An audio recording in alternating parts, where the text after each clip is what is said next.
नमस्कार दोस्तों, मैं हूं डॉक्टर आर के प्रजापति, काया क्लिनिक लेजर सेंटर सुमेरपुर, पाली, राजस्थान। आज अपन डिस्कस जो कर रहे हैं वो अर्टिकारिया को लेकर के कर रहे हैं। अर्टिकारिया अलग अलग टाइप का होता है।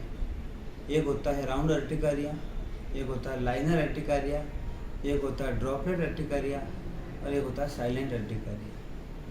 अब क्लासिफिकेशन के अकॉर्डिंग जब अर्टिकारिया की बात करें तो राउंड अर्टिकारिया है, उसमें जब पेशेंट को कोई भी चीज़ रिएक्शन करती है तो राउंड राउंड पैचेज बन जाते हैं चमड़ी के ऊपर। और जब लाइनर अर्टिकारिया की बात करें तो जब कोई पेशेंट को रिएक्शन आता है तो लंबी लंबी लाइनें होती है, red lesions with swelling.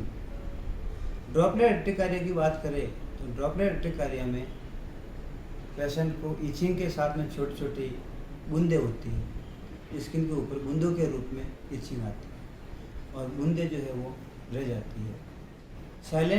Silent अर्टिकारिया की जो बात करें तो साइलेंट अर्टिकारिया में न तो पेशेंट को लाइन होती है, न राउंड पैचेज होते हैं, न ड्रॉप टाइप होता है, सिर्फ लाल लाल स्किन होती है, स्किन के ऊपर लालाश छा जाती है। इसको धापड़ भी बोलते हैं, सबके नाम अलग अलग, कोई इसको पित्ती भी बोलते हैं।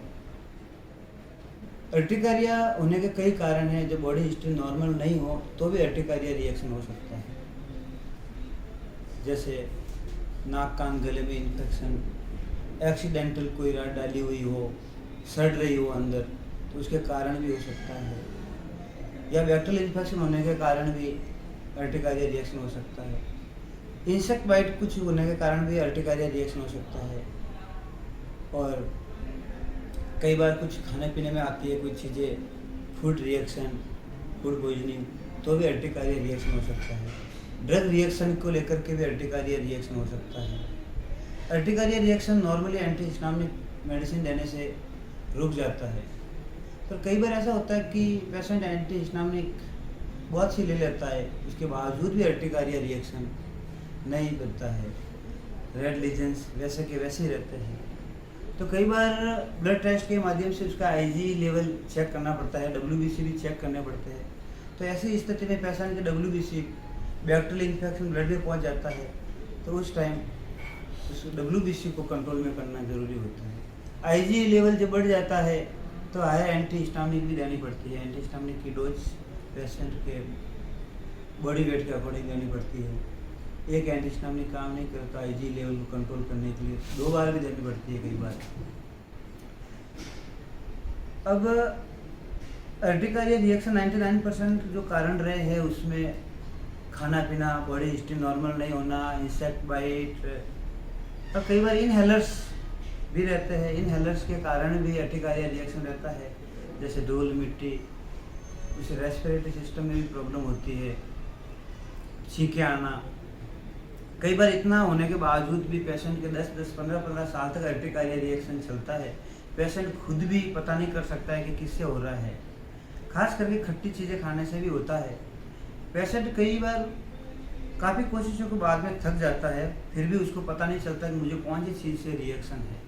और कोई चीज़ें तो ऐसी होती है जो पेशेंट खाता है और तुरंत रिएक्शन करती है, तो पेशेंट को समझ में आ जाता है कि मैंने टमाटर खाया है या कोई भी एसिडिक मीडियम वाली चीज़ खाई है तो रिएक्शन हो गया है। पर कई चीज़ें ऐसी होती है जिसमें पेशेंट को खुद को ही पता नहीं चलता है कि मुझे कौन सी चीज़ों से रिएक्शन होता है। काफ़ी प्रयासों के बावजूद भी पेशेंट पता नहीं कर पाता है, तो उसमें इन विट्रो एलर्जी टेस्ट के माध्यम से उसके शरीर में कौन सी चीज़ें एलर्जी करती है, इनहेलर्स, कॉन्टैक्ट, साबुन, कपड़े, स्प्रे, घास, सब्जी, वेजिटेबल्स, ऑर्नामेंट्स, टोटल ड्रग, सब कुछ उसमें एक एक चीज़ मेंशन हो जाती है और पेशेंट को थोड़ा उसमें रिलीफ मिलती है, मदद मिलती है कि मुझे इन चीज़ों से एलर्जी होती है और इसमें एलर्जी का परसेंटेज मेंशन हो जाता है। और जो चीज़ें उसको एलर्जी करती है उसको पता चल जाता है, तो धीरे धीरे अगर एंटीहिस्टामिनिक चालू रखे और उन चीज़ों से अगर वो थोड़ा परहेज करे तो धीरे धीरे अर्टिकारिया रिएक्शन हमेशा के लिए सही हो जाता है। कई बार पेशेंट अर्टिकारिया रिएक्शन जैसे मधुमक्खी काटी और सडनली उसको रिएक्शन आया तो बॉडी में सीवियर अर्टिकारिया रिएक्शन आता है। तो पेशेंट अर्टिकारिया रिएक्शन में कई बार स्टेरॉइड का सहारा रहता है, पर स्टेरॉइड अर्टिकारिया रिएक्शन का इलाज नहीं है।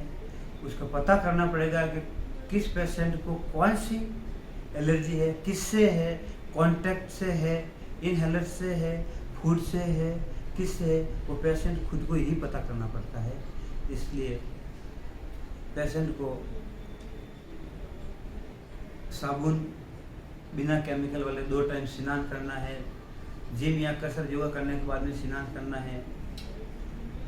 कसरत योगा करने के बाद में भी एकदम से ठंडा पानी नहीं पीना है। गर्म वाले स्थान से ठंडे वाले स्थान पे जाए तो भी अर्टिकारिया रिएक्शन हो सकता है। इसलिए सर्दी वाले स्थान से गर्म वाले स्थान पे जाना या गर्म वाले स्थान से सर्दी वाले स्थान पे जाता है तो भी अर्टिकारिया रिएक्शन रहता है। तो इसके बहुत से कारण हैं जो पेशेंट को खुद को ध्यान रखना पड़ता है। यही प्रिकॉशंस है। थैंक्स।